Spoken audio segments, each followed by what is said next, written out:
Hey, it's great to be with you again today. Have you ever had one of those days like when everything goes wrong, right? I used to have a buddy, and whenever we'd have a bad day, he'd look at you and go, "Boy, have a week," right? Because it just feels like it's been a whole week when this stuff starts to pile up on you. When things don't go right, people betray your trust, people lie to you, things right fall apart, and sometimes it's tough to deal with.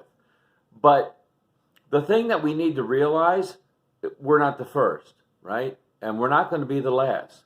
In the Old Testament, Joseph was his father's favorite, right? There was a bunch of brothers, 12 brothers. And when there's 12 brothers, there's always like somebody's getting punched in the ear hole sooner or later. And they decided that they didn't want Joseph around anymore. They had had enough of him. So they sold him into slavery. Hey, talk about having a week, right? Threw him in a cistern. Some trade guys came by. Boom, they sell him, and he gets sold. And he, what? Right? And he's sold into slavery, and he goes to Egypt.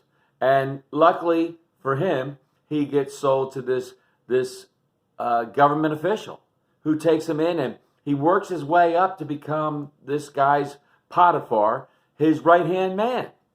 And he's well trusted. He runs the household. But then Potiphar's wife, she gets the hots for him, right? And says, "Hey, big boy." And he's like, "Oh, no, you don't," right? Runs away, and she blames him for trying to make the moves. Potiphar says, "Boop, to prison you go. Have a week," right? Doing everything you're supposed to do, but still you're ending up with a short straw. He figures out some dreams, right? Pharaoh has this dream. He interprets the dream for Pharaoh, and Pharaoh, boom, escalates him to, you got it, second in command of Egypt. Wow, right? In the midst of all of this, in the midst of betrayals and lies and all kinds of craziness, Joseph stayed true in his faith to God, and God continued to work in his life. He continued to open up doors. He continued, even when he was in prison, right? He still was working. He still pushed Joseph further than he thought he could go. And finally, he becomes the second most powerful guy in Egypt.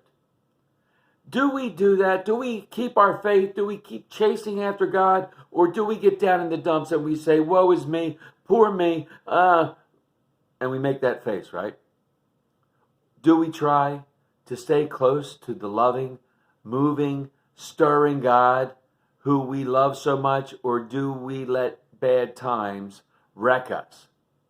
The choice is ours, because God is always there, and he's always waiting for us to come back.